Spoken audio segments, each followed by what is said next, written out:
बिस्मिल्लाहिर्रहमानिर्रहीम। अस्सलाम वालेकुम। मैं हूं डॉक्टर ज़ियाउल्लाह खान गाजी। होम्योपैथिक की अद्वियात अपनी अलामात के ऊपर काम करती हैं, इसलिए मुख्तलिफ अलामात के साथ बहुत सी अद्वियात का जिक्र किया जाता है। अब बेशुमार अद्वियात हैं और इसी तरीके से मरीज़ों के अंदर बेशुमार अलामात होती हैं। जो दवा ज़्यादा अलामात को घेर लेती है, यानी कि जिस दवा के अंदर ज़्यादा अलामात होती हैं मरीज़ के अंदर, वही उसकी कॉन्स्टिट्यूशनल मेडिसिन होती है। मिसाल के तौर पर एक मरीज़ के अंदर अगर बहुत सारी अलामात एक जैसी हैं और वही सेम अद्वियात के अंदर भी वही अलामात हैं, तो वो दवा अगर मरीज़ इस्तेमाल करता है तो उसको बहुत जल्द उसका अफाका होता है। इसी तरह की होम्योपैथिक की एक दवा रिहामन्स कैलिफोर्निका गठियावी दर्दों के लिए इंतहाई मुफीद है। जिन मरीज़ों के आर फैक्टर पॉजिटिव आ गए हों, उनको जोड़ों के अंदर दर्द हो, जिस्मानी दर्द हो, जिस्म के उज़लात के अंदर दर्द हो, यानी मस्कुलर पेन हो, उनके लिए ये इंतहाई मुफीद दवाई है। ऐसे मरीज़ों को चक्कर आते हैं,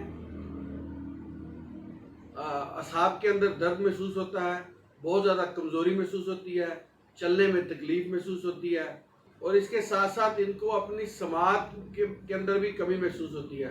यानी कि ऐसा महसूस करते हैं जैसे अगर कोई आवाज़ दे तो उनको सुनाई नहीं दी। चूँकि चक्कर भी आते हैं इसलिए आवाज़ गुडमुड हो जाती है और इसके साथ साथ उनको हाथ पाँव की जो अरादी हरकत है वो उनके कंट्रोल में नहीं रहती।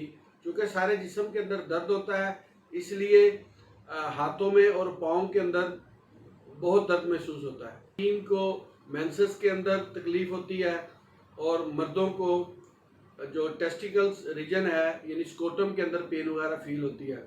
और इस दवाई की एक ख़ास अलामत ये है कि इसमें जो पसीना है वो बहुत कसरत से आता है। अगर किसी मरीज़ के अंदर ऐसी अलामत हों तो उनकी दवाई रिहामन्स कैलिफोर्निका ही बनती है।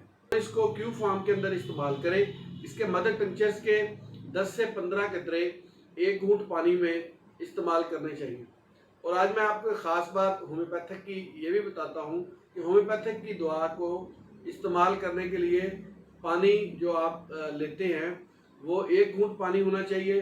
दूसरा, खाना खाने से या आधा घंटा पहले इस्तेमाल करें या आधा घंटा बाद करें, यानी कि इसके साथ फ़ौरन कोई दूसरी चीज़ इस्तेमाल नहीं करनी चाहिए। तो होम्योपैथिक की दवा अपने अंदर ज़्यादा शिफायाबी का अमल रखती है। बहुत शुक्रिया, अपना ख्याल रखिएगा और हमारे इस चैनल का भी ख्याल रखिएगा। इसी तरह की इन्फॉर्मेटिव वीडियोज़ मैं आपके लिए बनाता रहूँगा। अल्लाह हाफिज़।